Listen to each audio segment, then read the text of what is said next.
Então, pessoal, acho que podemos voltar, então, né? Agora é 10 horas, né?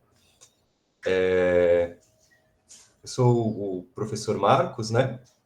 Eu vou compartilhar com vocês a minha aula, né? Para a gente fazer a nossa discussão de hoje, né? Então, a gente vai... Vou colocar aqui para vocês. Um minutinho.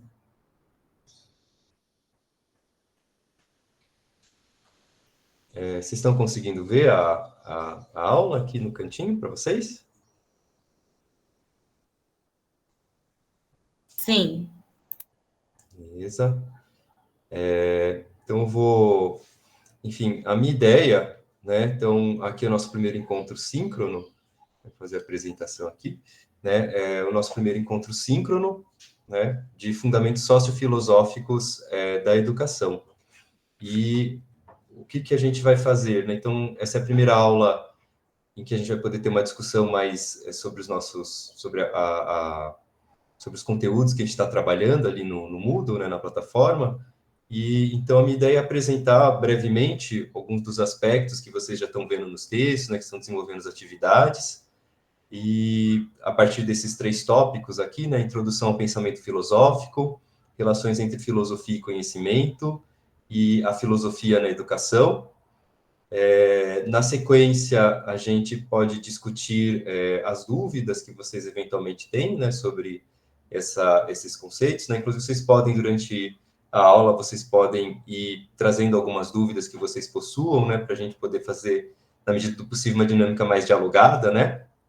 Então, vocês podem expressar suas dúvidas. Eu acredito que eu posso olhar aqui também um pouquinho no chat, né, para de alguma maneira acompanhar aqui essas dúvidas. Eu vou fazer uma transição, né, entre os dois elementos, né, entre o chat e os slides aqui, para poder acompanhar as dúvidas de vocês. Vocês podem também, eu acredito que mandar áudios, né, ou fazer intervenção por áudio, né, em algum momento da discussão, para a gente poder fazer nessa parte dialógica. E depois, na sequência, eu vou passar para vocês umas certas orientações para atividade referente ao encontro síncrono. Eu acredito que os outros docentes, né, do curso também tenham passado para vocês, né, que tem uma atividade referente a esse encontro. Então, vou passar para vocês isso no finalzinho da aula, né? A nossa aula vai até 11h30. Então, provavelmente isso vai ficar para os últimos minutos aqui da aula. Enfim, eu vou controlando o tempo para poder explicar bem direitinho para vocês essa atividade, tudo bem?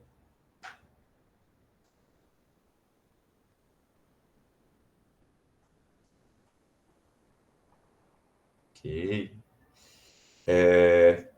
Então, pensando aqui, né, o início, lembrando para vocês, né, aquela primeira aula que eu trouxe para vocês essa charge, né, como uma certa introdução, né, do para que filosofia, né. Então, a primeira aula introduzindo ao pensamento filosófico, a partir do texto da Marilena Chauí, né, a introdução ao convite à filosofia, né, o livro dela.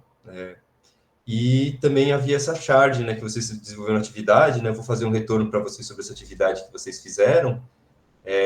Então, essa charge aqui, a gente tem enfim, uma interação entre um ser alienígena, né, e uma criança, e esse ser aqui, né, com seus objetivos, né, na sua aproximação, né, ao planeta Terra, e a criança, né, naquela caráter indagador, né, fazendo uma série de questionamentos, né, sobre os interesses, os objetivos desse ser, né. Enfim, quando eu vi essa charge, né, preparando o curso de vocês, acho que me chamou muito a atenção dessa dimensão, né, da importância do questionamento, né, sobre os nossos objetivos, sobre a nossa própria vida, sobre, enfim, sobre diferentes aspectos da existência, né, e como esse questionamento ele é fundamental, né, porque eventualmente às vezes a gente busca certas coisas, coloca elas como fundamentais, mas a gente não vai em busca justamente dos fundamentos, né, daquilo que de fato torna aquilo significativo, né? A gente não faz um questionamento prévio, às vezes a gente assume certas coisas como fundamentais quando, eventualmente, é mais porque a gente ainda não refletiu adequadamente sobre isso, né? Então, aqui eu acho que traz um pouco essa dimensão da importância da indagação, né, da importância do questionamento, Professor, né? eu acho que tem alguém querendo entrar na sala. Eu vou dar uma olhadinha aqui, então. Opa, Beleza, desculpa. deixa eu ver se aparece para mim autorizar. Vou dar uma olhadinha se tem aqui uma parte aqui de autorização. Só precisa ver se você é co-host dessa sessão, senão é só quem abriu a sessão que consegue autorizar, né? Tá. Então, acho que quem abriu foi a Dariane. Vou mandar uma... Mas se tem um e-mail institucional, acho que dá para entrar diretamente. No geral é isso. Entrando pelo e-mail institucional, entra diretamente. Se for um e-mail ou outro, aí precisa dessa autorização, que realmente, possivelmente, precisa estar nessa condição de co-host para fazer.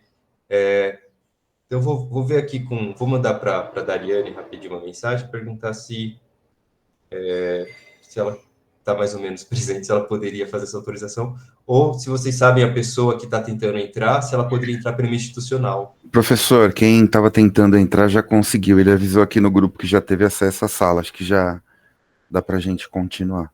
Ah, perfeito. Obrigado, viu? Muito obrigado.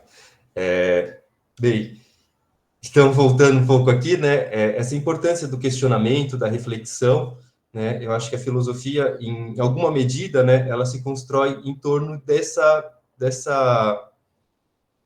necessidade que nós temos de fundamentar melhor, né, fundamentar diferentes aspectos, né, do nosso ser e do nosso próprio conhecimento.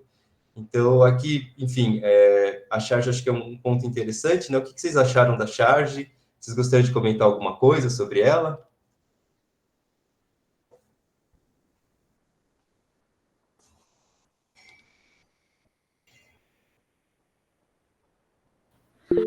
São os questionamentos que te fazem pensar e chegar, às vezes, a algum caminho que você não tinha nenhum ponto ainda de pensamento, né? Porque, às vezes, o tanto que você pergunta é o tanto que você pensa sobre aquele assunto. Se você não questiona, você só vai andando e vai indo atrás da massa e acaba deixando o que realmente importa para depois, e às vezes tudo o que a gente precisa pensar é questionável, e a gente, quando não se pergunta, não leva isso em consideração. Uhum. Então, Marco Antônio, né, é legal a sua perspectiva, né? Essa certa quebra de automatismos mesmo, né? Então, às vezes a gente vai um pouco no modo automático ali, né? Seguindo a vida, né? Num certo fluxo, né? Então, o pensamento é também uma certa pausa, né? Uma certa retenção que pode nos ajudar a mudar os nossos rumos, né? Então, a gente vai seguindo de alguma maneira sem muita clareza, né, daquilo que nós buscamos, aquilo que nós queremos, e isso, eventualmente, pode ser bastante, enfim, pode ter uma dimensão até trágica nesse tipo de encaminhamento da vida, né, porque parece que nós estamos sendo levados pelo destino, né, nós não temos tanta liberdade também, né, quando a gente simplesmente vai seguindo, né, indo pelo fluxo e, como você colocou também, essa dimensão eventualmente seguindo, né, de maneira um tanto massificada, coisificada, né, a gente perde um pouco a nossa condição de sujeito, né, então a nossa condição de sujeito, ela está muito atrelada à reflexão, né, então a reflexão, ela nos potencializa a nossa própria condição de sujeito e nossa liberdade, então acho que isso é um ponto bem importante para a filosofia, né, como é que a gente consegue ter esse fortalecimento, né, da nossa condição, né, de sujeito num mundo que efetivamente realmente é bastante massificado. Eu vou pegar aqui a Sandra, levantou a mão, pode falar, Sandra. Bom dia, professor. Bom dia a todo mundo. Eu dou aula de gestão da qualidade, né, na área de logística, e só para compartilhar com todo mundo, que tem uma metodologia que foi desenvolvida pelos japoneses, pelo pessoal da Toyota, que chama 5W, que é fazer os 5 porquês que eles usam para encontrar a causa de um efeito, né? Então, é bem interessante como é tão poderoso, né? E você pode usar isso, né, na filosofia que a gente está discutindo agora, mas também em problemas que o pessoal tem na indústria. Uhum. Perfeito. Eu acho que essa abordagem, né, mais filosófica, né, ela de fato ela vai se difundindo por diferentes áreas, né? Eu acho que até a gente vai pegar do texto da Maria Lúcia Aranha, né? Ela vai falar um pouco dessas várias áreas da filosofia, né? Inclusive a filosofia da educação, né? Que é a que nos interessa particularmente, né? A própria filosofia da educação, como a gente pode ter esse tipo de questionamento, né? Sistemático, né? E metódico, quando em relação às nossas próprias aulas, nossos próprios planos de ensino, enfim, o modo como nós nos relacionamos com os nossos discentes. Então, acho que a ideia seria um pouco mobilizar o pensamento, né, para justamente ser capaz de alguma maneira, até aprimorar, né, nossas possibilidades de ensino, nossas formas de interação com os nossos estudantes, enfim. Então, tentar, de alguma maneira, desenvolver de maneira mais sistemática, né, esse pensamento, né, essa reflexão, esse questionamento.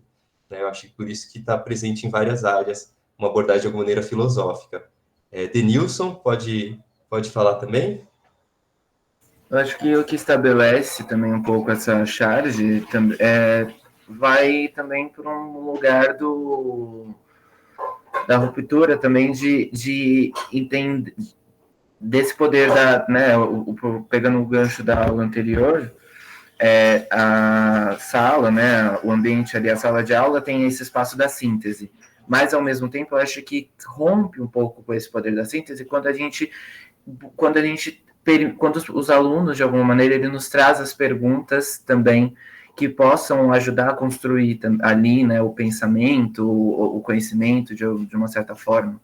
Acho que também pensando, né, na prática psicoterápica também, eu acho que quando a gente faz as perguntas, aprende a fazer as perguntas certas, né, ou nem as perguntas certas, mas as perguntas que têm sentido, né, de alguma forma, isso traz movimento, né? Isso traz movimento,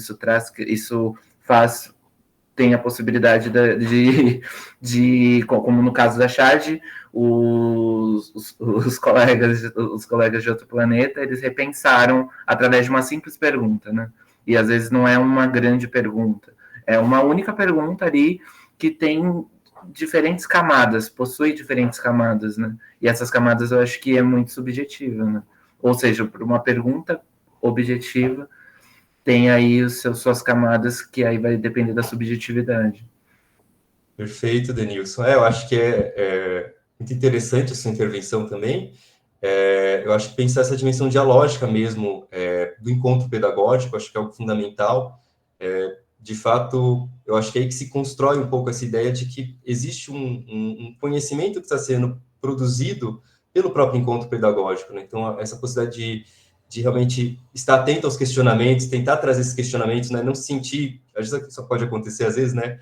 Se sentir um pouco, enfim, inseguro em relação a um questionamento, mas, na verdade, pensar que você está ali construindo junto. Acho que isso é uma coisa fundamental, né? Para nós que somos docentes, né? Essa questão de que o questionamento, na verdade, ele está contribuindo para o nosso desenvolvimento, para nós esclarecermos certas questões, esclarecermos, enfim, até o nosso próprio conhecimento, né? Então, às vezes, acho que isso é uma coisa muito legal da profissão docente, a gente acaba tornando até mais claro para nós uma série de questões, né, justamente pelo fato de nós estarmos tentando, né, trazer esse conhecimento, né, discutir esse conhecimento com os estudantes. Então, eu acho que é fundamental, né, portanto, o dialogismo dentro do contexto escolar, né, do encontro pedagógico, justamente porque a gente pode tentar trazer esse dialogismo e essas questões, nessas indagações, como esse elemento até filosófico em relação à nossa própria aula, nosso próprio conhecimento, né? E sobre a questão, né, da psicologia, ela também tem em alguma medida, né, ela também tem essa origem filosófica, né? Então, esse questionamento sobre si, né, esse autoconhecimento, ele é um elemento que está muito presente na própria ideia de reflexão filosófica, né? Como vocês devem ter visto nos textos, né? A reflexão é um voltar-se de alguma maneira para si, né? Então, tem essa dimensão do reflexo, né? E aí fazer esse questionamento e que, de alguma maneira, é fundamental. Bem, então, tem também alguns comentários aqui, né? No chat, né? Uhum. O Almir, né? Conhecimento é uma riqueza. Uhum. pensar o que fazer, né, com o conhecimento que nós obtemos. Acho que isso é uma dimensão fundamental também, né? Então, de fato, uma das questões que se colocam muito hoje em dia na filosofia é que existe esse desenvolvimento gigantesco da ciência e da tecnologia, só que, em alguma medida, isso traz também uma série de questões ético-sociopolíticas, né? Justamente pensando como é que esse conhecimento que nós produzimos, como é que ele pode, né, se desenvolver e ter resultados, consequências diferentes ordens, né? Então, a gente pode pensar mesmo em relação aos conhecimentos da física nuclear, né? Como é que ele pode ser mobilizado em uma medida para a guerra ou para a medicina, né? Então, uma discussão sobre a técnica, né, e sobre a ciência, numa perspectiva ética também, né? Então, também esse questionamento do para quê, né, da finalidade, eu acho que isso também traz com muita força, né? Então, entender um pouco também o para quê, né, do conhecimento é fundamental. Então, também o pessoal gostou aqui da charge. Ok, perfeito. Então, eu vou avançar um pouquinho, mas eu gostei muito das intervenções de vocês, tá? Vamos avançar um pouquinho, né, para falar um pouquinho sobre o texto, né? Algumas partes aqui do texto, né, diante das evidências do cotidiano, a Marilena Chauí, ela fala justamente um pouco isso. A filosofia, em parte, ela parte desse assombro, né, que nós podemos ter, até um maravilhamento também, diante do cotidiano, né? Então, o ponto de partida é o cotidiano, a nossa vivência diária, nossa experiência. Isso acaba sendo a matéria inicial da filosofia, né? Claro que, eventualmente, ela vai se desenvolver como um corpo sistemático, né, de pensamento, de conhecimento, mas o ponto de partida, né, é esse, né? Como a gente vai ver, né, vocês devem se lembrar, talvez, no próprio texto do René Descartes, né, sobre as meditações filosóficas, nas meditações deles, ele parte, em alguma medida, né, desse questionamento de alguns aspectos muito cotidianos, muito corriqueiros, né? O fato de que, muitas vezes, as sensações, né, os sentidos que nós temos do mundo, eles nos enganam, né? Então, eventualmente, nós cometemos erros, né, de avaliação, né, relacionados aos sentidos que nós temos em relação ao mundo. Nossas percepções nos enganam, né? Então, a partir um pouco dessa evidência, ele vai se colocar uma questão, bem, mas como é que a gente pode chegar numa certeza, né? Então, diante do engano, diante da possibilidade de não ter certeza das coisas, né, como é que a gente pode chegar na certeza?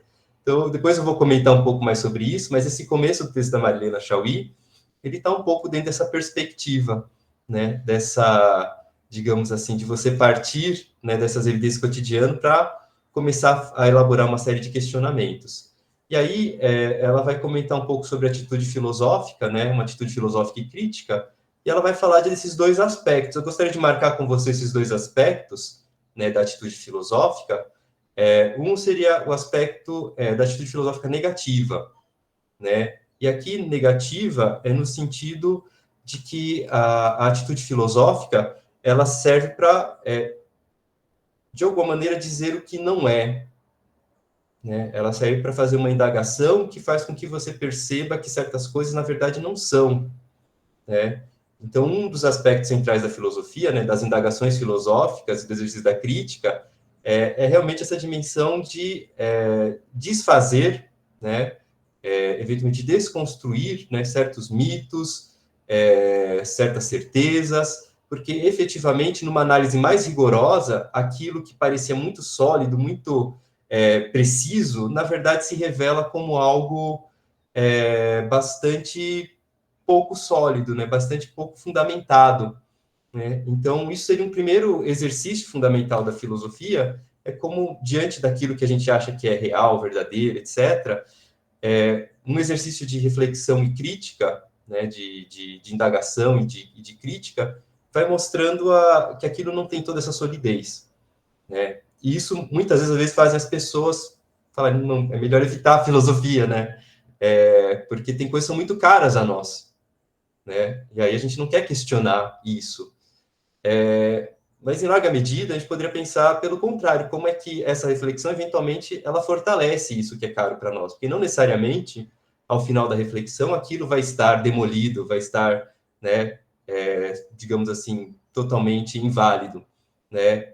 O que você pode conseguir pela reflexão é perceber o valor daquilo de maneira mais clara, mais evidente, né, ser mais capaz de defender aquilo, de argumentar em prol daquilo, né? Então, por mais que seja desconfortável, né, eu acho que o questionamento é uma parte importante, né, para a construção, né, de nós mesmos e daquilo que nós acreditamos também, né? Então, acho que o exercício da crítica, né, muitas vezes vai ser feito na busca de fundamentar melhor, né? Então, desde uma perspectiva, claro, de honestidade intelectual, né, de que nós vamos levar a fundo a nossa crítica, nosso questionamento, a gente tem isso como um elemento importante para até fortalecer, né, os nossos valores, as nossas visões de mundo, no sentido de dar uma fundamentação melhor para isso, né? Então, ao mesmo tempo, portanto, eventualmente se desfazer, né, de certos preconceitos, né, mas também ter uma capacidade de estruturar melhor, né, os nossos sistemas de valores, as nossas próprias crenças, de alguma medida, enfim. Então, acho que isso, ou seja, a crítica, ela tem uma dimensão tanto demolidora, mas ela também é fundamental para a gente ter mais solidez, né, naquilo que nós sustentamos, naquilo que nós consideramos como válido, né? Eu acho que isso é um ponto importante. Então, aí essa importância da crítica e da indagação, né, como elemento fundamental. Aqui o Evandro fez um comentário, né?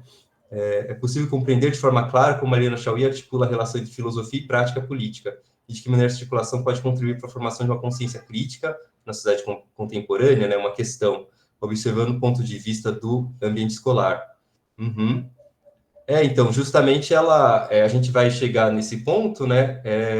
Mas, de fato, aqui a gente está no limite, né? Esse primeiro momento negativo, né? Ele tem justamente essa dimensão da criticidade, né? Então, você vai ali fazendo estabelecendo uma série de distinções, uma série de conceitos, né? E você vai tentando aprofundar na fundamentação, né? Dos elementos que você vai mobilizar, né? Na compreensão e na vivência da realidade, né? Eu acho que isso é um ponto fundamental. Então, e aqui eu acho que é interessante recuperar esse conceito de crítica, né? Justamente porque crítica, ela tem uma ideia também de fundamentação, né? Então, quando você exerce a crítica, você está buscando fundamentar, né? Então, nesse sentido, por exemplo, o texto que a gente viu do René Descartes é um texto profundamente crítico, né? Na medida em que ele está tentando fundamentar, né? Por meio da reflexão filosófica, né, da construção da sua filosofia, uma primeira certeza a partir da qual você pode encadear, né, uma série de outras certezas, né? Que a fundamentação corre risco de ser ideológica, tem uma linha tênue aí.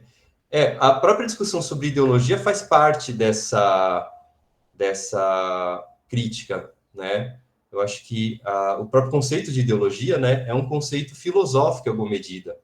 Eu acho que é um ponto interessante. Eventualmente a gente vai discutir, né, esse conceito, mas de fato, assim, você tem ali uma série de questões possíveis, né? Eu acho que por si só tentar entender o que é o conceito de ideologia, né, como é que ele opera, né, socialmente, e também, evidentemente, né, uma discussão sobre a pluralidade, né? Eu acho que a pluralidade de perspectivas, de visões de mundo, enfim, eu acho que isso também é um ponto importante, né? Porque aí você vai fazer também uma certa discussão sobre a dimensão da objetividade, né? E sobre a sua possibilidade, né? Da objetividade no desenvolvimento dos debates, das discussões, enfim. Então, acho que aí tem um elemento interessante, né? Que a gente pode retornar, né? Em alguns momentos, né? Mas efetivamente aqui tem um conceito fundamental. A gente deve retornar, né, quando a gente for discutir mais adiante esse próprio conceito de ideologia, né? Então, mais uma boa lembrança aqui do Evandro, né? E aí, para além dessa atitude negativa, tem a atitude positiva, né? E aí a ideia da atitude positiva, ela está vinculada à elaboração do pensamento crítico e do desvelamento da realidade.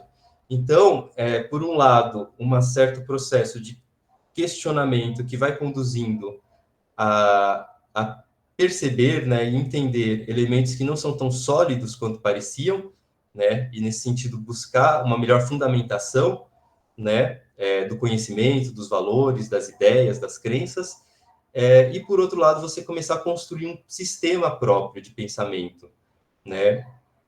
Então, esse seria a contraparte positiva, né? Então, a filosofia tem um momento, né, desconstrutivo, um elemento construtivo. Eu acho que o Descartes, por isso que eu até trouxe para vocês esse texto, ele mostra bem esse duplo movimento, né? O movimento, por um lado, do ceticismo e, por outro lado, o movimento construtivo, né, da sua filosofia, né, a partir de um método, enfim. A gente vai chegar ali, mas, enfim, então eu trouxe ele justamente para pensar esse duplo momento, esse momento, ou esse aspecto negativo e aspecto positivo, né? Em todo caso, a reflexão filosófica, ela tem essa dimensão de uma radicalidade, e aqui eu acho que radicalidade também a gente pode, uma coisa muito presente na filosofia, né, como vocês eventualmente estão vendo nos textos, e conforme vocês se aprofundem, vão ver cada vez mais presente, a filosofia tem uma dimensão muito forte da questão do conceito, né? E nesse sentido analisa muito as palavras, né? Analisa muito os termos que nós estamos utilizando numa discussão. Então, radicalidade tem essa ideia de raiz, né? Então, a radicalidade da reflexão filosófica se refere a você tentar buscar a raiz, né? O fundamento das coisas, né? Tentar efetivamente ir até o limite, né? E até o limite da reflexão, tentar delimitar bem, né? O problema, enfim, e chegar nesse limite. Eu acho que aqui também, quando for comentar o Descartes um pouquinho mais adiante, né, eu estou, né, fazendo muita expectativa sobre ele, né, sobre o texto do Descartes, mas ele tenta chegar ao limite da dúvida, né, então é uma dúvida radical, né, uma dúvida hiperbólica, uma dúvida radical, então ele tem que chegar ao limite da dúvida para ver bem, no limite da dúvida, o que sobra de certeza, né? Se a gente leva até o limite a nossa reflexão, o que sobra? Né? E aí você consegue delimitar onde iniciam as certezas e até onde vai a dúvida, né? Então, acho que isso é um ponto fundamental, né, dessa questão da radicalidade, nesse sentido de tentar realmente até a raiz, né, e até o limite dos problemas, né, por meio de uma reflexão, né, que a gente vai ver que tem que ser uma reflexão sistemática, né? Então, aí entra a dimensão também metódica, né, de que esse questionamento ele tem que ter uma natureza sistemática, e a argumentação filosófica ela vai ter certos aspectos de método também, né? Então, é claro que isso vai ter uma certa variação, né, entre diferentes filósofos, né, como é que se estrutura esse método, né? Isso, de alguma maneira, assim como nas ciências, isso vai dizer muito sobre, enfim, o modo como nós entendemos essas filosofias, né? Então, a análise do método dos filósofos é importante também, ou seja, que tipo de argumento ele mobiliza, como é que ele fundamenta, né, os seus conceitos, enfim. Então, toda essa dimensão ela é fundamental, né? Qual que é a lógica que ele opera, né? Então, você tem filósofos que operam segundo a lógica da filosofia analítica, outros sobre a lógica de uma filosofia, de uma lógica mais dialética. Então, você tem aqui uma parte importante da filosofia, que é como você está, por assim dizer, né, estruturando, né, esse pensamento, né, tanto na delimitação dos conceitos, quanto no encadeamento dos argumentos, né? Eu acho que isso é um ponto importante para a filosofia. Então, quando a gente aprofunda no estudo de um filósofo, a gente vai buscar um pouco isso, né? Quais são os conceitos fundamentais, como ele que encadeia as suas argumentações, enfim. Seria um filósofo mais sistemático, né, que eventualmente fez ali, né, um entendimento de mundo que vai, né, desde uma metafísica até passando por uma física, uma ética, enfim, os diferentes aspectos, né, que ele foi desenvolvendo. Ou seria um tanto, por assim dizer, mais ensaístico, e aí ele tem, né, trabalha a partir de análise mais aprofundada de certos temas, né, enfim. Então, existe uma discussão importante sobre essa sistematização. Diga, Denilson. Só para uma questão mesmo, uma questão de desenvolver depois as atividades e conseguir, por exemplo, aí a gente precisa criar métodos e, né, enfim, para facilitar. Você poderia me dizer, que eu não consegui identificar ainda, mas a Marilena Chauí, ela tem qual tipo de método? Ela é mais sistemática ou ela é mais ensaística? O Descartes, você consegue nos passar essa diferenciação? Muito principalmente na hora de acessar, sabe? Acessar esses autores, esses teóricos e teórica para, né, desenvolver, enfim, existe essa possibilidade de... A Marilena Chauí, acho que é interessante, assim, nesse texto introdutório, né, a gente percebe que ela está, no limite, tentando, sobretudo, delimitar, né, o que seria filosofia, e ela vai operando, esclarecendo conceitos, né? Então, ela vai esclarecendo certos conceitos, né? Então, isso varia um pouco de texto para texto dela, né? Então, nos textos dela sobre o Spinoza, né, ela faz essa crítica do autor, né, tentando entender o sistema global dele, né? Já que nesse texto ela está tentando delimitar alguns conceitos, né? Então, é interessante que ela vai tentando marcar muito precisamente certos conceitos, né? Enfim, então tem uma certa variação, né, aqui dependendo do conceito que ela utiliza. Mas ela tem, assim, se você for pegar o conjunto da obra dela, ela tem alguns autores, né, que são filosofias, portanto, né, que embasam muito a reflexão dela, né? Então, que são autores que têm a ver daqueles que ela estudou mais aprofundadamente ao longo da carreira dela, né? Embora assim, ela é uma figura muito erudita, né? Então, enfim, mas o Merleau-Ponty, né, o Maurice Merleau-Ponty, né, o fenomenólogo, é um autor fundamental para ela, né, que foi do mestrado dela. Então, por isso que ela fala muito essa dimensão do sujeito, né? Ela tem uma discussão muito aprofundada sobre essa dimensão do sujeito, da experiência, né? Uma outra figura importante é o Spinoza, né, que é o autor que ela fez o doutorado dela, né? Então, Spinoza é um autor do século XVII, assim como Descartes, né, como René Descartes, só que ele tem uma outra abordagem filosófica, né? Enfim, muito operando na dimensão, né, de pensar nós, né, seres humanos, né, como um modo finito de Deus, em alguma medida, né? Então, nós teríamos uma certa dimensão de uma finitude e o nosso entendimento, ele passaria pelo entendimento das nossas afecções, né, dos nossos afetos, né? Então, o ser humano, nesse sentido, ele estaria muito... ele poderia ser muito bem entendido melhor, né, pela análise dos afetos que estão sendo mobilizados, né, na sua ação, né, ou na sua paixão. Então, o ser humano como ser passional e também um ser que pode ser ativo, mas a ação humana, isso é um ponto importante de Spinoza, ela depende da razão, ou ela se dá a partir da razão, né? Então, acho que isso é um outro filósofo importante para ela, então isso também vai estar muito marcado aí, né? Por isso ela dá essa ênfase numa certa racionalidade, né? Como um elemento que nos conduz, em alguma medida, inclusive a própria liberdade, né? Então, enquanto nós estamos no domínio dominado pelas paixões, né, nós não agimos efetivamente, né? Então, a ação ela depende dessa dimensão intelectual, né, que nos coloca de alguma maneira numa perspectiva efetivamente de agir, né? E o outro autor, né, o terceiro filósofo importante para ela é o próprio Karl Marx, né? Então, ela também vem dessa tradição marxista, né? Isso também está presente em alguma medida no texto dela. A gente vai ter ocasião de discutir em alguma medida o próprio Marx, né? Um pouco mais para o meados do curso.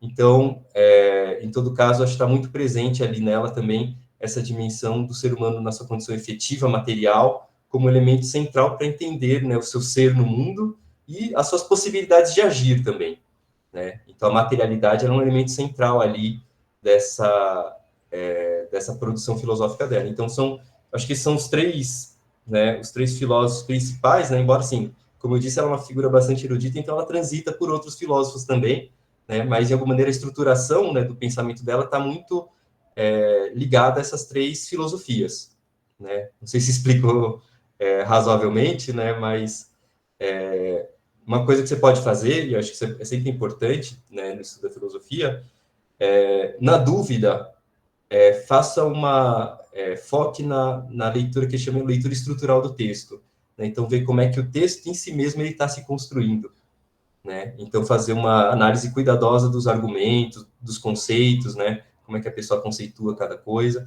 para ver o encadeamento no próprio texto, né? Mas é claro que se você quiser aprofundar, você pode ver essa coisa mais ampla, né? Que vai de alguma maneira trazendo o contexto do próprio pensamento de um autor. Tudo bem? Tudo bem, muito obrigado. Nada. Bem, e aí eu acho que aqui está interessante, acho que pode ajudar também o Denilson, né, no questionamento dele, pensar um pouco essa definição dela da filosofia, né? Então, justamente, ela vai falar de 4 definições de filosofia, e aqui ela vai trazer, né, nessas 4 definições, né, ela vai falar de 4 possibilidades, né, filosofia como visão de mundo, né, então ela vai comentar que uma das definições que se dá para a filosofia é a visão de mundo, né, de um certo grupo, de uma certa coletividade, né, então a gente pode falar, sei lá, a filosofia dos Yanomamis, a filosofia, né, dos chineses, né, enfim. Então a gente pode pensar a filosofia num primeiro registro como essa dimensão de visão de mundo, né, que está estruturada ali as crenças, as ideias fundamentais, e ela vai considerar que essa perspectiva de filosofia, né, ou essa definição de filosofia não é tão interessante, porque ela fala que ela é muito genérica, é muito ampla, né?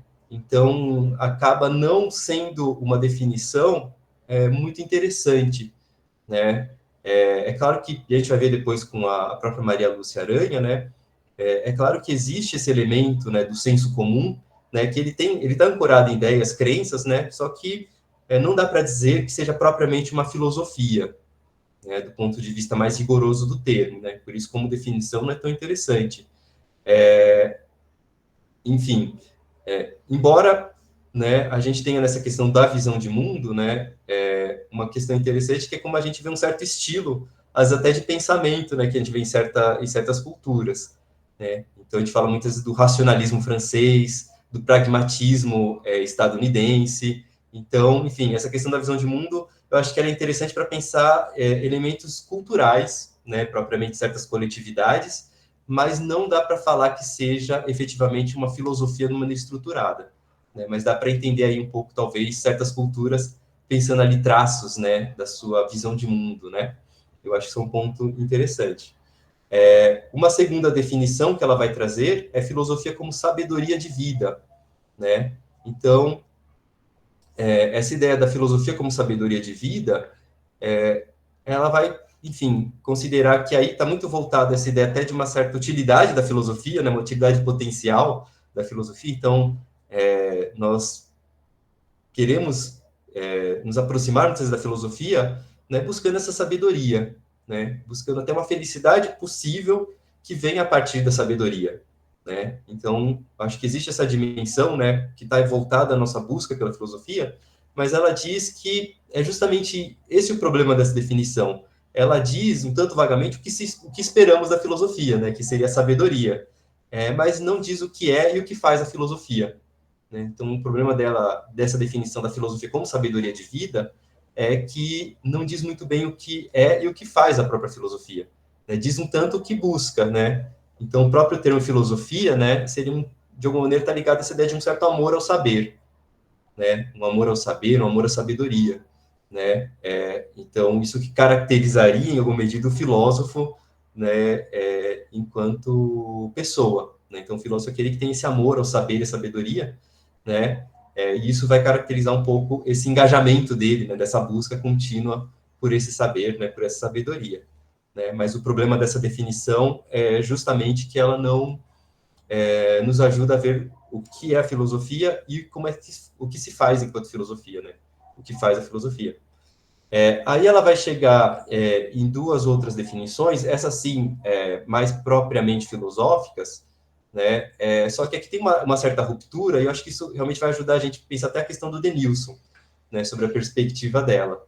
Que ela vai falar da filosofia, por um lado, como um esforço racional para conceber o universo como uma totalidade ordenada e dotada de sentido, né? Então, é um termo bem complexo, né? Eu vou detalhar aqui para vocês, né? Então, um esforço racional, né? Então, esse uso, esse trabalho intelectual, né, para conceber o universo, né? Então, fazer uma concepção do todo da realidade do universo, né? Enquanto uma totalidade ordenada, então o universo ele possuiria uma ordem e teria um sentido, né?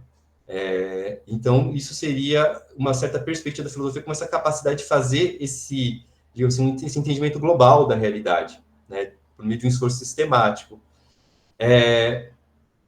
Qual que é o problema que ela vai ver nessa perspectiva? Então, essa perspectiva vai estar muito presente na filosofia clássica, né? Então, você pegar a filosofia do Platão, você pegar a filosofia, em alguma medida, do Aristóteles, talvez em alguma medida até do próprio Descartes, ela tem um pouco essa ideia totalizadora, né?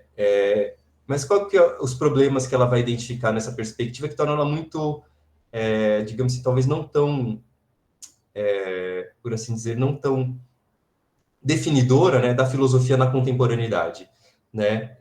Tem um problema que há outras formas de explicação do mundo, né, que você vai encontrar nas ciências e nas artes, por exemplo, né? Então, nesse sentido, você teria, né, essa problemática de uma certa competição, né, entre formas de explicação do mundo, e você estaria colocando a ciência como, a filosofia, na verdade, como a explicação mais abrangente e totalizadora, né? Então, ela considera isso em alguma medida problemático, né? Não dá para afirmar, né, que a filosofia ela vai conseguir, por assim dizer, dar esse sentido, né, global do mundo, né? Enfim, então, essa tarefa, né, que está sendo colocada para a filosofia nesse tipo de definição é uma tarefa, em alguma medida, impossível, né? Ela, tanto, né, se já faz uma afirmação forte, né, essa ideia de conseguir dar um sentido global para o mundo é impossível, né? Existem outras perspectivas que estão ali também concorrendo, né, para explicar o mundo, enfim, para dar um sentido do mundo. A filosofia é uma delas, né? Então, isso seria uma questão. E um outro problema que ela identifica é que isso faria com que você buscasse um sistema de pensamento único, né? Então, nessa dimensão totalizante, né, essa definição de filosofia também constituiria uma certa ideia de um pensamento único, né? E ela coloca que, na contemporaneidade, o pensamento é, de alguma maneira, necessariamente plural, né? Eu acho que isso é um ponto importante, né? Então, necessariamente vai haver uma certa pluralidade de formas de pensamento. Então, o desenvolvimento de um sistema de pensamento único e abrangente dessa maneira é bastante problemático e bastante, por assim dizer, em alguma medida impossível, né? Eu acho que isso é um ponto importante. Então, é quase assim, essa era a grande ambição da filosofia clássica, né? Mas que contemporaneamente a gente, de alguma maneira, não mais sustenta tanto isso. Ou pelo menos a Marilena não sustenta isso. Diga, Denilson. Essa última ideia, você acredita que poderia ser o que foi utilizado, né, dentro de todos os seus braços e tudo mais, para toda movimentação, para todo o processo de colonização? Você acha que isso, de alguma maneira, essa fundamentação de filosofia, de uma ideia de pensamento único, é o que vai... Eu não digo nem a colonização, né, mas porque aí tem os seus processos históricos, mas eu digo, por exemplo, dentro do contexto, porque se a gente for pensar na ciência, pensando na questão da ética, né, a ciência, de alguma maneira, pensando com a ideia de trazer luz e clareza, né, foi o mesmo artifício que tornou, por exemplo, a retórica da escravização, né, do processo de escravização. E anos mais tarde, na Segunda Guerra, por exemplo, foi utilizado para se ter aí, né, para se trazer para se trazer também a questão de utilizar, mas houve muitos avanços científicos, mas quais foram as violações por trás disso, né? Você acredita que pode-se também trazer essa não é nem comparação, mas essa ideia do pensamento único, e é complicado colocar a filosofia nesse grau de definição, por conta, pensando de que foi utilizada nesses momentos, nesses processos, que eu acho que, né, a gente sente hoje, pensando, né, na ideia da materialidade histórica, mas você acredita que acho que daria para se, por exemplo, utilizar esse exemplo, não se pode, é complicado, o pensamento dela é complicado, é complicado utilizar essa definição de filosofia como pensamento único, né, esse sistema de pensamento único, porque a gente tem a história aí para explicar, né, e para comprovar, evidenciar de que não faz sentido, porque foi através de estabelecer um pensamento único que a gente tem todas essas violações, todas essas todas essas todo esse processo, né, enfim, que a gente tem historicamente falando, né, de violências, colonização e, enfim, eu queria realmente, você acha que faz sentido? Uhum. Eu acho que isso é um ponto interessante, né? Porque, em alguma medida, ela está pensando essa questão, né, dessa impossibilidade, em parte num nível epistemológico, né, ou seja, do próprio conhecimento, né? Existe a ciência, existem as artes, né, existem a ciência, existem as artes, e a filosofia, né? Então, são três possibilidades, em alguma medida, de explicar o mundo, né, e de promover esse questionamento sobre o mundo. Então, você tem ali essa concorrência em diferentes modos, né, de próprio conhecimento. E aqui acho que você traz um elemento importante também, enfim, que para que a filosofia se coloque nessa posição, ela tem que se dar enquanto imposição. Então, qualquer sistema de pensamento único, né, ele vai se colocar apenas de maneira impositiva, né? E aí eu acho que entra uma dimensão ética aqui, né? Como é que se dá a relação entre os sujeitos e a possibilidade da discussão, a possibilidade do debate, né? Sendo que existe alguma figura que considera que que tem essa perspectiva totalizadora, né? Então, eu acho que isso é um ponto interessante para a gente pensar talvez o que tem de problemático do ponto de vista ético também nessa perspectiva filosófica, né? Então, acho que de fato, eu acho que aqui essa problemática também está uma maneira sendo colocada, né? De que a pluralidade também se coloca uma dimensão ética, né? Então, uma necessidade ética de saber que vão haver e aí diferentes modos de explicar o mundo e diferentes filosofias também. E que isso não é uma coisa que vai se resolver de maneira, enfim, que não vai se resolver de maneira tranquila, né? Não vai se resolver de maneira pela simples imposição, né, de uma perspectiva única. Eu acho que isso é um ponto importante. Por isso que ela vai trazer justamente a quarta definição, né, na perspectiva dela, é a perspectiva mais interessante, né? Justamente porque ela coloca que a filosofia ela vai buscar uma fundamentação teórica e crítica dos conhecimentos e das práticas, né? Então, aqui, né, o papel da filosofia é justamente como eu coloquei para vocês, né?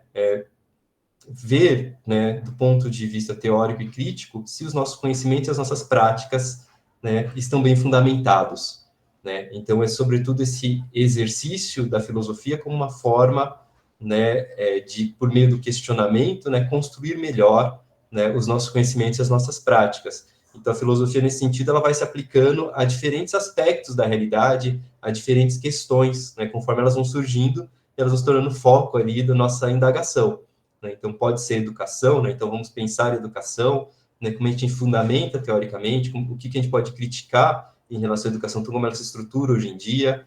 Vamos pensar a ciência técnica, né? Acho que a técnica que colocaram adiante, não vou lembrar agora o nome do estudante que falou a questão o Almir, né, falando sobre o conhecimento, né? Então, eu acho que aqui tem um ponto bem interessante da gente pensar, né, dessa filosofia que vai se aplicar a certos problemas. Então, ela vai refletir de maneira sistemática, né, sobre certos problemas, tentando, em alguma medida, contribuir, né, para nós evidenciarmos, né, o que está envolvido naquele problema, né? Então, aí o exercício da crítica, enfim. Então, nesse sentido, não é uma filosofia totalizadora, né, mas é uma filosofia que vai se propor como análise, né, do problema, das suas condições, como reflexão, né, e aí envolve a nós mesmos, né, como esse problema nos implica, como nós relacionamos com esse problema, né, e como crítica, né, como essa busca aí de uma fundamentação, né. Eu acho que ela, nesse sentido, ela acaba adotando, sobretudo, essa definição, ela considera a mais adequada contemporaneamente, né, para a filosofia, né. É claro que isso é um ponto importante, isso faz parte do debate filosófico, né? Diferentes filósofos eventualmente vão definir a filosofia de maneira distinta, né? Então, a gente percebe que, portanto, existe uma possibilidade muito grande para a gente questionar, né, essa própria definição da Marilena a partir, né, de uma reflexão sistemática. Em todo caso, acho que aqui ela traz um ponto interessante para nós, né, de pensar ali como que a gente pode mobilizar a filosofia, né, para diferentes tipos de problemas, né? Isso que a gente observa muito em vários filósofos, né, a sua intervenção, inclusive, no debate público, né, como eventualmente eles vão pensar, sei lá, a política contemporânea, como eles vão pensar a questão da crise ambiental e climática, né, enfim, como eles vão pensar o problema da colonização, como foi trazido aqui, né, então acho que isso são pontos bem interessantes. Tudo bem, pessoal? Tá dando para entender? Como é que tá aí a apreensão antes de eu avançar um pouquinho mais?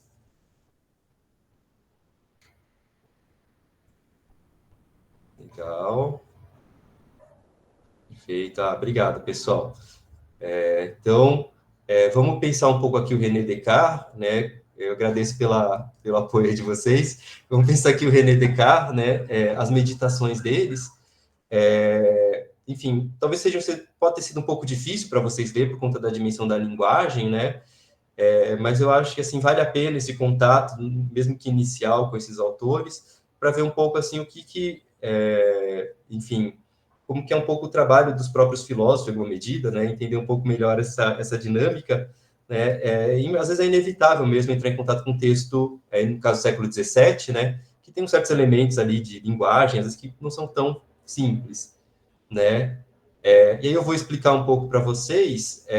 Eu coloquei aquele filme para vocês assistirem. Eu sei que é um filme muito longo, enfim, né? É um filme tanto longo e, em alguma medida, né?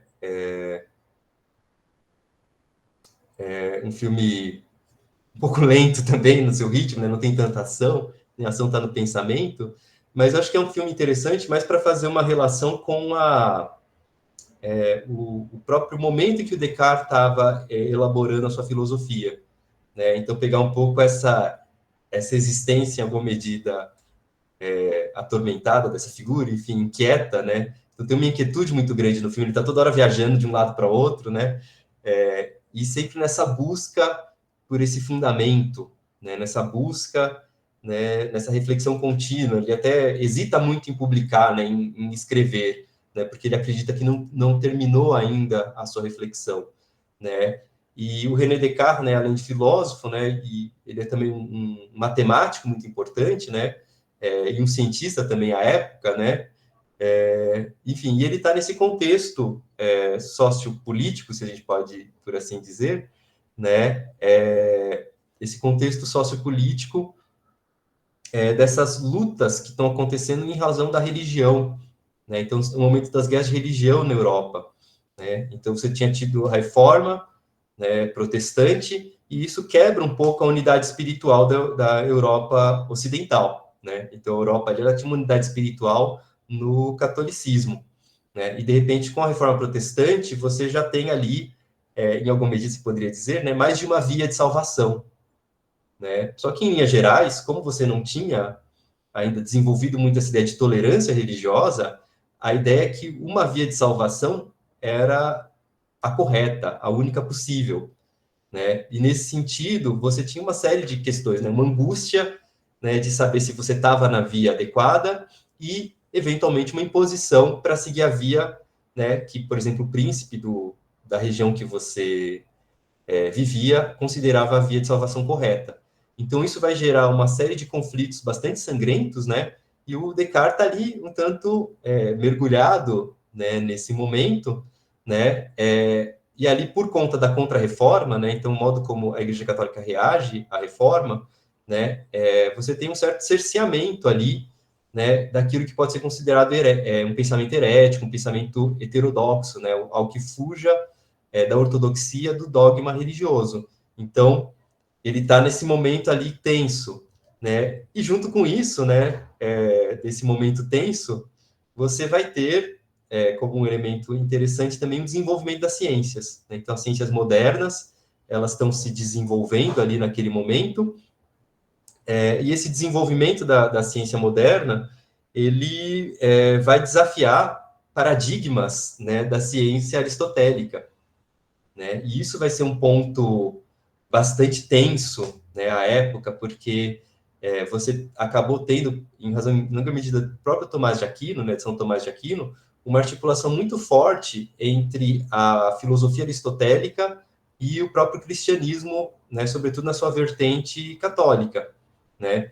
Então, você tem essa articulação muito forte. Então, questionar Aristóteles começa a ser algo que tem quase uma dimensão de um questionamento das verdades da fé, né? Mesmo que não seja uma coisa totalmente relacionada, né? O questionamento ao Aristóteles, né? A sua ciência, a sua filosofia, ele acaba tendo uma dimensão um tanto herética, né? Então, quando a ciência moderna vai se desenvolvendo, e ela vai se desenvolvendo no sentido de que muito daquilo que Aristóteles trazia como ciência, na verdade, não se sustenta, né, na perspectiva do método científico, isso vai gerando, né, um certo conflito, né? E um dos elementos, assim, talvez mais dramáticos desse conflito, né, foi justamente a condenação do Galileu Galilei.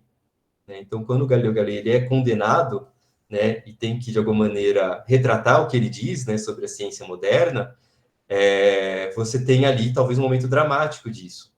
E o Descartes, ele está um pouco naquele ambiente, né? Então, o pensamento, ele tem um interesse enorme pelas novas ciências e busca desenvolvê-las, mas ele sabe que isso coloca numa certa condição de afronta em relação à religião que ele sustentava, inclusive. Ele não era digamos assim, não é que ele não era católico, né? Não era cristão, ele era cristão católico, né? E a gente vê que ele tem, né, bastante, de fato, um apego muito grande a essa espiritualidade, essa religiosidade, mas, ao mesmo tempo, ele tem esse desenvolvimento dentro da ciência moderna. Então, ele está ali meio aflito em relação a essas duas coisas. E aí isso traz uma das grandes dimensões da leitura, né, desse texto Meditações, né, dele.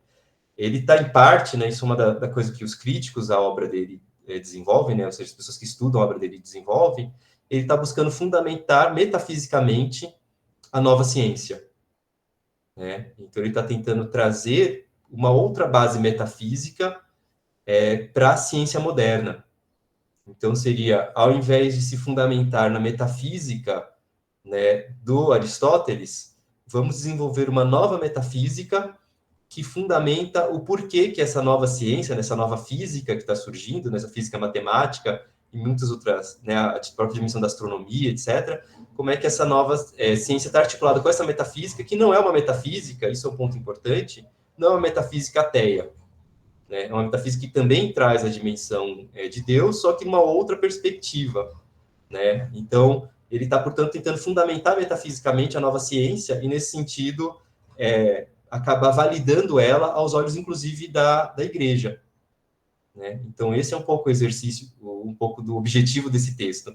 Por isso que ele até, em alguma medida, é dedicado aos doutores, né, da Sorbonne, né, da Universidade de Sorbonne, né? Ele dedica a eles para que eles possam corrigir, analisar esse texto, né, para tentar dar essa nova fundamentação, né, para a ciência, né, e a partir da construção dessa nova metafísica. Né? Tudo bem, pessoal? Então, né, o que ele está tentando trazer nesse texto? Sim. Tá ótimo. Enfim, então o filme é um pouco longo, mas no limite é para tentar captar um pouco essa angústia também, né, essa busca dele. E aí, eu acho que é interessante para a gente, né, pensando aqui o texto dele, que é um texto construído muito inicialmente, né, sobretudo a primeira meditação, nesse percurso da dúvida. Né? Então, como eu comentei para vocês, é pela dúvida, né, as indagações que ele vai trazendo, que ele vai tentando, por assim dizer, buscar a primeira certeza. Então, qual que é a grande questão? Eu quero uma certeza, eu quero algo que seja, de alguma maneira, indubitável, né, evidente, claro, distinto. Né, eu quero isso. Né, eu acho que o meu conhecimento tem que partir daí. Né, ele tem que partir desse tipo de certeza. Ele não pode partir de coisas que são justamente o contrário disso, coisas obscuras, coisas indistintas, confusas, né?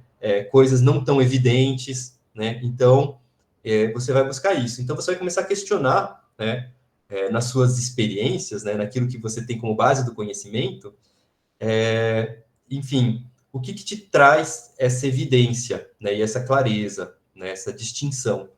E aí ele vai começando a analisar, e fala assim, olha, então vamos analisar tudo aquilo que eu tenho motivo para ter dúvida, né, ou seja, que não tem essas características de evidência, eu vou considerar que não são bons fundamentos para o conhecimento. Né? Então, ele vai começando ali a analisar. Então, ele vai pegar a questão dos sentidos. Né? Então, minha visão, minha audição, né, eventualmente até meu tato, enfim, meus diferentes sentidos, eles podem me enganar, né? Então, a gente tem essa experiência, né, de eventualmente ser enganado pelos sentidos, né? Então, só pegar uma coisa assim, que ele até comenta no filme, né? A nossa impressão dos sentidos, de maneira imediata, é que o Sol é uma pequena esfera, né? Ele não tem a dimensão que ele tem na realidade, né? E até ele vai falar, bem, para eu saber a dimensão do Sol, eu não consigo isso por meio dos meus sentidos, eu consigo isso por meio de um cálculo, né? De um cálculo, né, relacionado à geometria, enfim, à matemática. Então, a matemática me consegue trazer a dimensão do Sol e da Lua, por exemplo, né? Me consegue trazer, né, uma certeza sobre esses corpos, né? Então, isso seria apenas um exemplo, né, de como o sentido nos engana, né? E assim como ele nos engana em relação, né, a esse tamanho aparente, né, do Sol, ele nos engana muito em relação a muitas outras coisas. Então, a gente já tem um certo motivo para falar, não está aí o fundamento, né, da certeza. Então, ele fala, não, então não vai estar ali a certeza, né? Mas ele fala, bem, mas isso são pequenos enganos, né? Então, pode ser que seja possível, né? A ideia geral de eu estar na realidade, né, não é algo que dá para ser negado. Só que ele fala assim, bem, quem aqui, né, não fala bem nesse sentido, mas eu vou falar para vocês, né? Quem aqui nunca teve um sonho, né, ou um pesadelo, né, muito vívido, que teve a impressão de que era efetivamente a realidade, né? Ou seja, no meio do sonho, no meio desse pesadelo, você não conseguia distinguir que você estava sonhando, né? Você tinha a impressão, né, de que você estava de fato ali como a realidade. E aí, quando você acorda, quando você entra em estado de vigia, aí sim você consegue perceber que era apenas um sonho, né? Então, a nossa própria sensação de estarmos num sonho ou numa realidade, né, num sonho, um estado de vigia, né, na verdade, né, essa própria sensação, ela também pode gerar alguma dúvida, né? Então, isso também, portanto, né, essa ideia de que estamos na realidade, né, nesse exato momento, né, não num sonho, também é algo que a gente pode excluir com base uma certeza, né? Então, isso também não é tão certo. Enfim, na sequência, né, ele vai falar, bem, mas existe algo que permanece, que são as certezas relacionadas às próprias matemáticas. Então, as relações matemáticas, né, e as operações matemáticas, elas permanecem, elas são estáveis, né? Então, seria talvez esse fundamento, essa certeza. Só o que acontece? Ele vai realmente levar a dúvida ao limite. Ele vai falar assim, mas eu consigo conceber, né, uma situação de um ser, né, extremamente poderoso, né, que ele vai chamar de um gênio maligno, ele pode estar aqui, né, em relação a mim, perturbando a minha capacidade de raciocínio, a minha capacidade de cálculo, né? Então, ele pode estar fazendo com que eu esteja fazendo operações, né, inclusive na ordem matemática, falsas, porque numa desatenção, né, ou numa quebra de raciocínio, eventualmente eu cometo um erro ali, né? Então, mesmo essas verdades, elas ficam, se a gente coloca essa hipótese, né, de que pode haver esse ser que está, de alguma maneira, perturbando o nosso raciocínio, ela também fica, a própria matemática fica numa situação insegura, né? Poderia estar sendo, né, induzido ao erro continuamente, né? Então, ou seja, aí é o desespero quase total, né? Tipo, tudo, né, que a gente toma como realidade, como verdadeiro, em algum momento parece que está sem amparo, sem fundamento, né? Bem, mas aí o Descartes fala, mesmo que eu chegue nesse nível de questionamento, a gente chega aqui num certo limite, né? Qual que é o limite?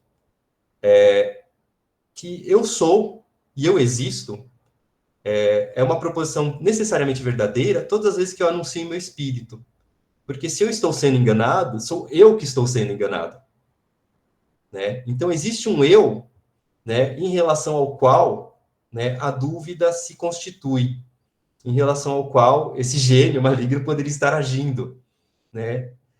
Então, esse eu, né, esse cogito, né, que também é chamado, ele existe, né, na medida do meu próprio pensamento. Então, essa seria a primeira certeza, né? A certeza da minha existência, enquanto aquele que duvida, enquanto aquele que, mesmo sem nada saber, né, sabe que está na condição de existência pelo próprio pensamento, né? Então, essa seria o ponto de partida, né, dessa construção filosófica, né? Esse eu, né? Mas percebam, né? Enfim, eu estou me alongando um pouco, mas acho que é importante, né? Percebam que esse eu que existe, ele é um ser extremamente frágil, porque ele existe enquanto ele pensa, né? Ele existe nesse pensamento, né? Então, ele existe naquele instante em que ele se confronta com essa dúvida, né? A sua própria existência perene, né, como contínua, ela pode ser colocada em dúvida, né? Eu sei que eu existo quando estou questionando, quando eu estou nessa dúvida, né? Mas será que eu existo continuamente, né? Enfim, então dessa certeza bastante frágil em alguma medida, mas uma certeza muito evidente, né? Porque construída a partir da dúvida sistemática, né? Dessa certeza que você vai construindo agora um encadeamento de razões, né? Então, partindo aqui, bem, então vamos analisar o que é esse eu, né? Quem que sou eu que existo? Né? E aí vai falar, bem, então só começando a desenvolver a cadeia de razões, mas a ideia dele enfim, aí você pode, sabendo que existe esse eu que existe, que pensa, aí você já pode começar a construir, né? Então, o que eu sou? Né? De partida, eu sou um ser pensante, eu sou uma coisa pensante, né? Então, eu existo com muita clareza dentro dessa dimensão do pensamento, né? Então, um sujeito pensante. Então, aqui eu acho uma coisa interessante, a gente tem muito mais clareza sobre nós enquanto seres pensantes, do que nós enquanto seres corpóreos, né? Então, ele está partindo que o nosso ser enquanto ser pensante é muito mais claro para nós do que o nosso ser enquanto ser corpóreo, né? Que pode ser colocado em dúvida, né? Como a gente viu lá no início, Mai, no argumento do sonho, enfim, já pode ser colocado em dúvida, né? Mas então eu sei que eu existo como ser pensante, né? E aí ele vai articulando, né? Então esse ser pensante, né? Depois ele vai, enfim, ter que fazer toda uma construção, né? Em relação à reabilitação das verdades da matemática. Para fazer essa reabilitação, ele vai ter que refutar a ideia desse gênio maligno, né? E para isso vai ser importante para ele trazer a dimensão da existência de um Deus veraz, né? Um Deus verdadeiro, né? E que de alguma maneira favorece que eu possa também construir essa cadeia de verdades, né? Então, vai ter aí na sequência das meditações, né, que eu não trouxe para vocês, mas ele vai começando a ter esse processo construtivo, né, de como é que você sai dessa primeira certeza e você vai construindo, né, por meio de raciocínios evidentes, né, claros e bastante evidentes, né, uma sequência ali de pensamentos que vão tendo como objetivo, no limite, inclusive trazer nós, enquanto seres capazes do conhecimento, mas que esse conhecimento ele é muito favorecido quando a gente usa um método matemático, né? Eu acho que isso é um ponto importante também para ele, né? A matemática, ela está aqui em jogo como método para ele, né? Então, ele está buscando essa evidência e depois encadeamento de raciocínios, então ele está pensando uma medida mais dedutiva, né, para a construção do conhecimento, né? Que é uma coisa que ele percebe dentro das matemáticas. Então, ele quer uma forma mais matemática de pensar, né, essa construção do conhecimento. Tudo bem, pessoal? Alguma dúvida, alguma questão? Né? Então, isso seria um pouco que eu queria falar sobre o Descartes. Eu vou pegar aqui do Evandro, mas se tiver alguma dúvida, fica à vontade, tá bom? O método da dúvida sistemática questiona a fé que tem na frase. Penso, logo existe, sua primeira certeza inabalável. Uhum. Então, o Evandro trouxe essa questão dessa dimensão sobre o modo como ele constrói, né, justamente um argumento em relação à existência de Deus. É interessante, no próprio filme ele traz um pouco isso, ele distingue, em alguma medida, as verdades da fé das verdades racionais, em alguma medida. Né? Então, ele fala assim, olha, eu não estou discutindo teologia, não estou discutindo a verdade da fé, não está em jogo aqui a minha própria crença. Ele quer colocar que é indubitável que ele crê, né? Mas ele fala que é importante, né, para além da verdade da fé, você construir uma verdade de raciocínio sobre essa dimensão da existência de Deus. Então, tem uma série de argumentos filosóficos mobilizados para provar a existência de Deus, né? Então, o Descartes está dentro dessa tradição. Você vai ver desde o Aristóteles, ele também tem argumentos em relação a isso. A filosofia medieval cristã, ela também trabalha muito essa dimensão, né, da existência de Deus, que se você pode argumentar racionalmente em relação a isso, né? Então, de fato, ele quer trazer para a metafísica dele essa verdade de razão, né, como uma verdade de razão, né, enfim, não apenas como uma verdade de fé, né? Então, isso vai ser muito importante para vários filósofos, né, ao longo da história, né, como um elemento da própria metafísica, né, trazer esse, por assim dizer, esse lugar de Deus no conjunto das razões, né? E, de fato, assim, eu não vou entrar em detalhes sobre a argumentação dele que ele mobiliza para isso, mas ele traz a ideia de que a ideia de um ser absolutamente perfeito não poderia ser originada num ser imperfeito, né? Então, ele vai trazer que essa ideia que, de alguma maneira, esse ser pensante que nós somos, ela possui, ela teria uma origem no próprio Criador, né? Então, ele vai desenvolver um argumento em relação a isso, enfim, mas então é um elemento importante para ele, e acaba sendo importante dentro da filosofia dele, na argumentação dele mais geral, porque é esse Criador que vai, de alguma maneira, assegurar as demais verdades em algum nível, né? Porque ele que traz a minha potência de conhecimento também. Então, apesar de eu conhecer, né, e até para dissipar essa ideia do gênio maligno, teria que ter um Deus veraz, né? Então, que dissipa em alguma medida, aquela ideia do gênio maligno é a existência de um Deus veraz, né? Então, ou seja, é o sujeito como ser pensante, nessa articulação com esse Deus veraz, que tem essa potência de conhecimento, né, que permite o desenvolvimento das ciências, enfim, das técnicas e todas as outras consequências, né? E aí o problema se torna outro. Por que erramos? Né? Então, se existe essa potência de conhecimento e existe, né, esse ser, né, sumamente perfeito que nos cria e nos dá a condição de conhecer a verdade, por que erramos? Né? Aí é uma outra questão filosófica. Tá bom, pessoal? Então, enfim, se seguindo a sequência do Descartes, vocês vão, enfim, poder desenvolver essa reflexão. Tudo bem? Mas isso é só mais para trazer essa dimensão entre a dúvida, né, o questionamento e a construção, né, de um sistema filosófico, né, de um cadeamento de verdades. Tá bom? Acho que o Descartes é uma figura central para essa raciocínio. Tudo bem? Se tiverem alguma dúvida, podem ir perguntando, tá bom? A gente tá aqui não está com tanto tempo, então eu vou comentar um pouco mais brevemente a Maria Lúcia Arruda, né? A discussão dessa filosofia e filosofia da educação, né?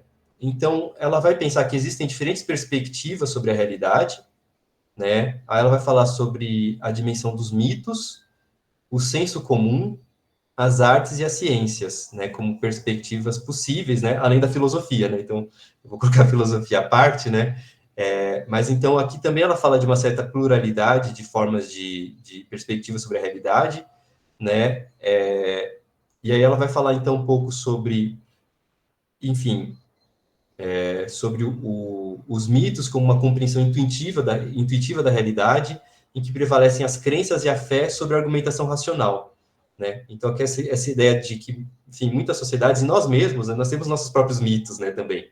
Né? Então, coisas que a gente tem um pouco uma certa intuição sobre a realidade, e que se constrói, sobretudo, na base de crença e fé, né? Ou seja, a gente não questiona tanto, a gente simplesmente assume isso, né, como realidade. Por isso que, em alguma medida, né, uma parte da filosofia vai se construir como um certo questionamento dos mitos. Então, vai ter um embate clássico, né, na origem da filosofia, né, de que a filosofia ela se construiria, né, num certo questionamento de mitos fundamentais, assim, enfim. Então, tem esse embate, né, porque quando você começa a analisar racionalmente, né, os mitos, eventualmente, eles vão se mostrando pouco sólidos, né, eles vão se mostrando sem tanta fundamentação, enfim. Ela não descarta totalmente essa dimensão do mito, mas ela fala que existe um lugar próprio para ele, de alguma maneira, né? E a filosofia, então, ela está nessa relação de tensão, eventualmente, com esse entendimento mais mitológico do mundo. ela vai falar também do conhecimento de senso comum, né? Acho que é um ponto importante, porque ele vai se dar em relação tanto à ciência quanto em relação à filosofia, né? Então, o que seria o conhecimento de senso comum?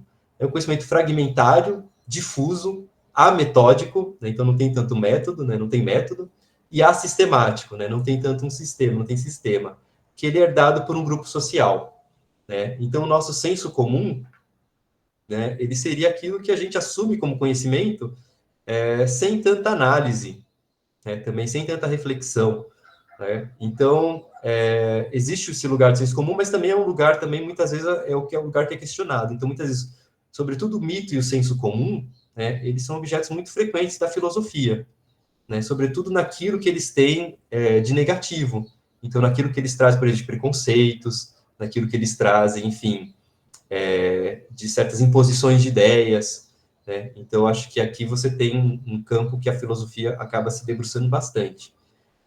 Uma outra forma de conhecimento que ela traz é a dimensão dos conhecimentos artísticos, que ela fala que também é um conhecimento intuitivo da realidade, mas que utiliza como recursos, né, imobiliza, né, o sentimento e a imaginação, né? Então, também a arte, ela constrói um certo conhecimento. Então, quando a gente tem contato com uma obra literária, ou com um quadro, um filme, eventualmente uma música, uma canção, né, isso também, em alguma medida, traz um certo conhecimento da realidade, né? Mas de uma maneira também tanto mais intuitiva e mobilizando a imaginação, né? E nesse sentido, como a arte ela constrói isso, né? Ela constrói essa forma intuitiva, ela também é uma forma interessante de deslocamento. É por isso que a arte às vezes, é mobilizada na crítica, né?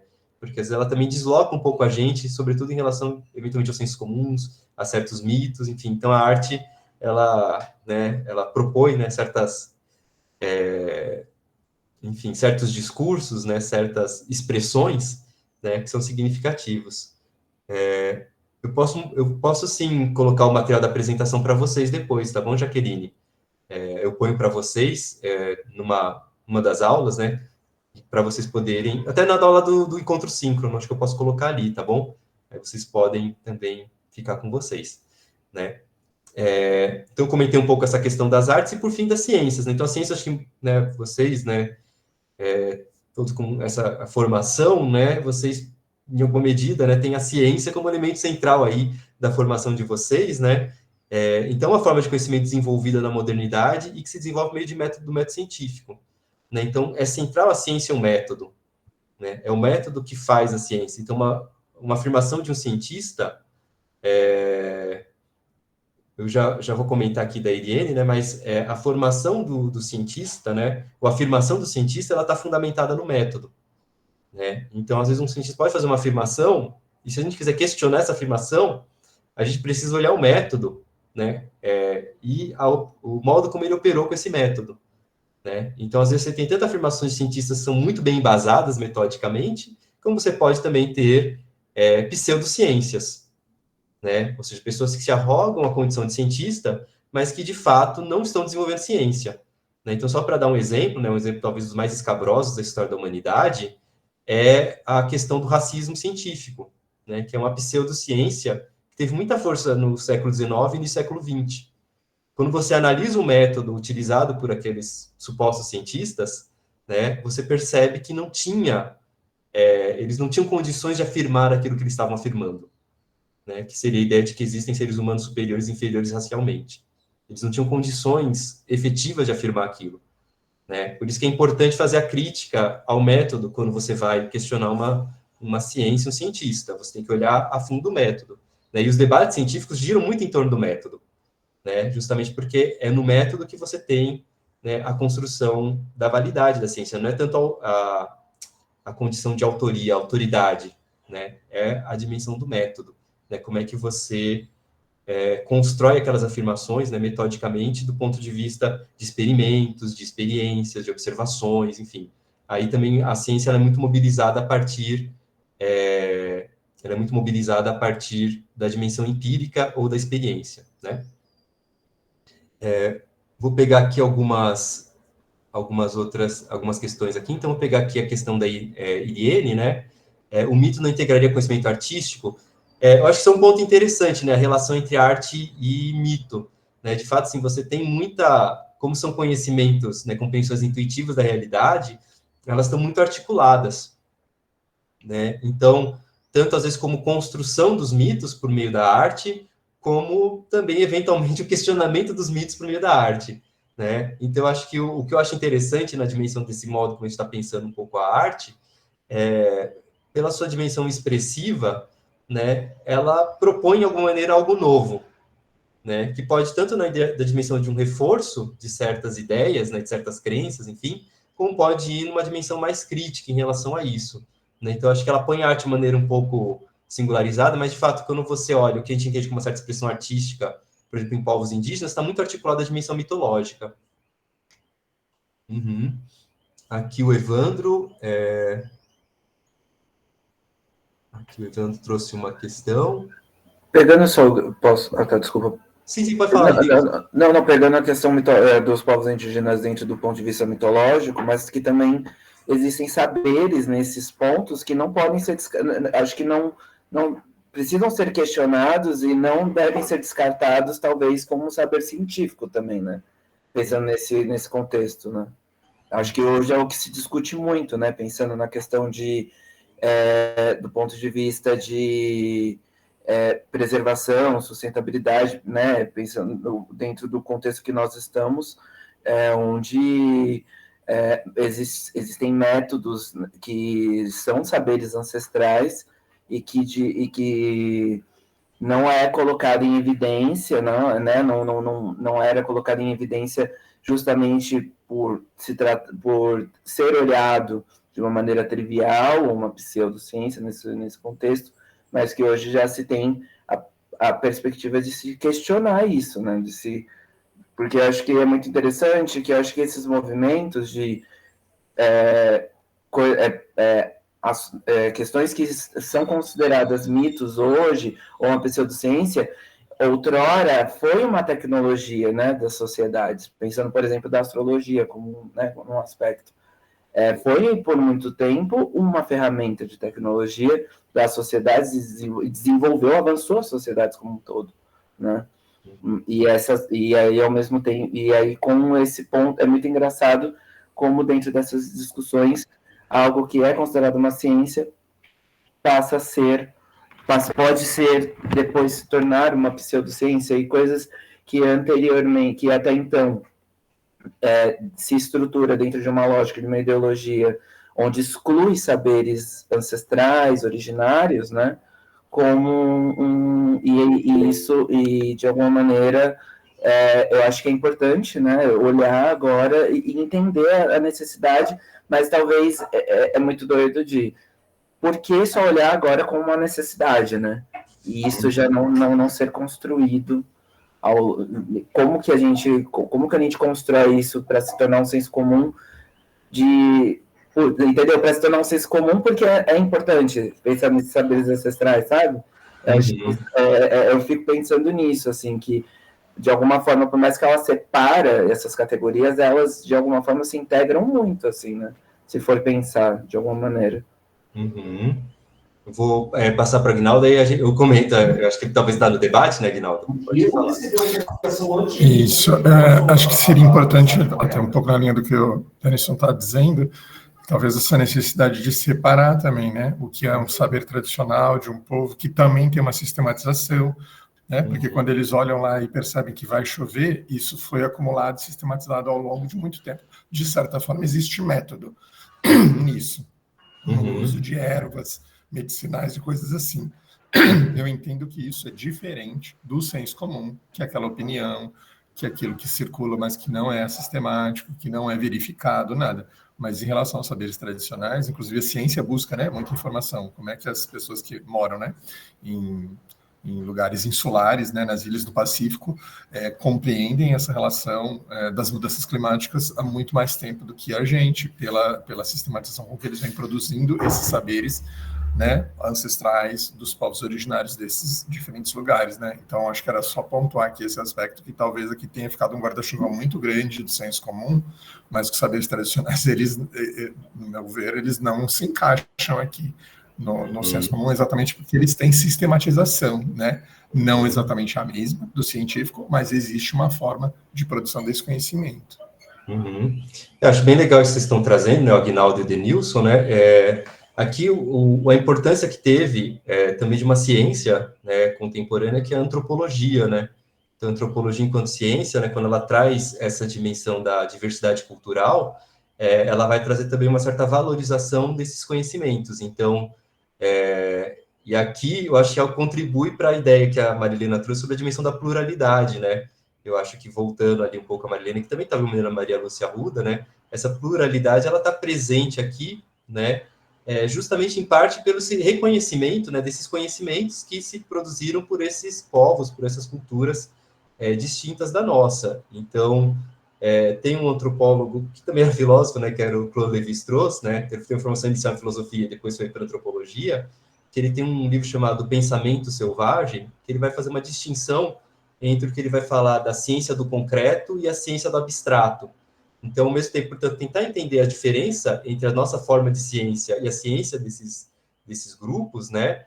Mas reconhecendo que tem ali realmente muito conhecimento incorporado, né? E realmente conhecimento incorporado que muitas vezes está mobilizando também mito, arte, enfim. Então, nessa ciência do concreto, um aspecto interessante é a articulação entre diversas esferas de saber e de expressão, né, conjuntamente. Então, às vezes é muito difícil de distinguir ali um conhecimento botânico de uma dimensão mitológica e de uma produção artística, né? Enquanto, de alguma maneira, na nossa ciência, a gente tem um pouco mais uma separação mais forte, né, sobre essas dimensões. Embora o próprio Lévi-Strauss vai colocar, olha, mas veja, existe uma beleza na organização, né? Então, existe uma beleza na ciência, né, se a gente for pensar, e é uma dimensão artística também que a gente poderia ter, né, quando a gente pensa certas produções científicas, né?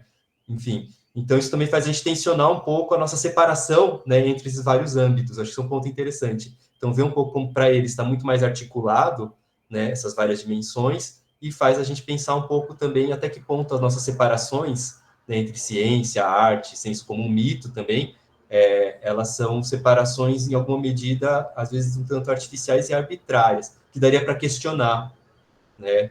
Então, às vezes, por exemplo, às vezes a ciência atua de maneira mitológica, quando a gente pensa, né, certos movimentos que acontecem, né, certas coisas que acontecem, a gente pode pensar também a ciência como mito em alguma dimensão, né, ou certas perspectivas em relação à ciência, enfim.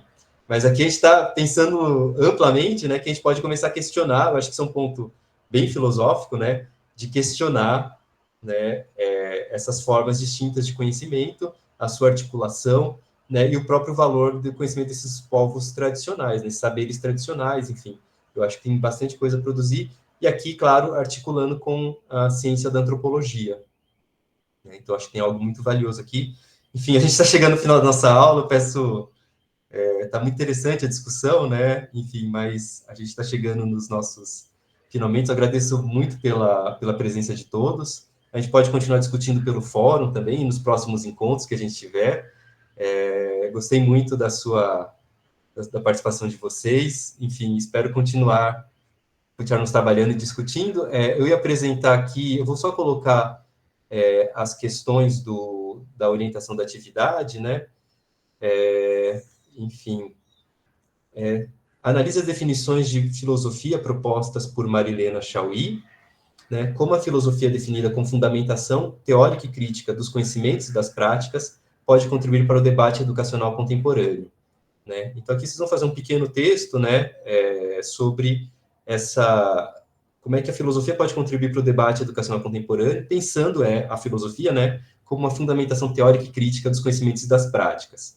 Tá? Então, vocês podem retomar no texto ali, né, vocês podem voltar no texto, né, para fazer essa discussão, né, isso seria uma das questões. E a segunda questão, ela é um pouco dividida em duas partes, né, que seria com base no texto da Maria Lúcia de Arruda Aranha, especialmente na seção referente à filosofia da educação, né, então eu estou indicando aqui para vocês, né, a seção específica do texto, vocês podem retomar, elabore duas questões pertinentes à filosofia sobre a educação contemporânea, né, então vocês vão tentar fazer um questionamento, uma indagação ali sobre a nossa educação contemporânea, né, partindo um pouco do que ela propõe como filosofia da educação. E aí, em seguida, você responde qual a importância do pensamento sistemático, conforme Marilena Chauí, e da reflexão radical, rigorosa de conjunto, de acordo com Maria Lúcia Aranha, na busca de respostas às questões que você elaborou. Então, você vai tentar trazer ali das definições e do modo como essas autoras trazem a ideia da filosofia, né? Como é que isso é importante para dar uma resposta para as questões que você mesmo está formulando, tá bom? Que é mais para pegar um pouco aí essa articulação entre filosofia como forma de indagar e também de buscar responder, né? Responder as nossas questões. Tá bom, pessoal? Enfim, agradeço muito pela manifestações de vocês, desculpa pela correria do final, mas valeu muito a pena aí a nossa discussão, tá bom? Uma boa semana para vocês. Qualquer dúvida, eu estou aí no fórum, tá bom? Até mais. Tchau, tchau. Obrigado. Professor? Diga. Professor? Uhum. Só uma pergunta agora mais na questão do curso. Sabe dizer se a professora Dariane ela vai voltar para cá em algum momento? Olha, eu acho possível. Acho que agora vai entrar o professor Márcio, né? Não sei se ele já está aqui, o professor Márcio. Oi, já estou. Tá, o professor Márcio, né? Aí, eu não sei, talvez a Dariane volte para fazer o encerramento. Aí eu não tenho certeza, né? Não sei se ela comentou com o Márcio alguma coisa sobre isso, mas... Ela está na outra sala, ela está dando aula, né? Tá. Mas eu posso acionar aí pelo Zap para ela passar aí no finalzinho. Tá, ok. Bom. Então, pessoal, muito obrigado. Passando aqui para o Márcio. Muito obrigado, Márcio. Desculpa ter entrado um pouquinho na sua aula, tá bom? Imagina. Depois eu passo o Pix. Tá ok, então. Tchau. Tchau, pessoal. Bom dia, pessoal. Tudo bem? Bom, primeiramente, pedir para vocês entrarem no nosso espaço para confirmar a presença. Então, na disciplina, né, tem um link, vocês devem ter feito nas outras disciplinas,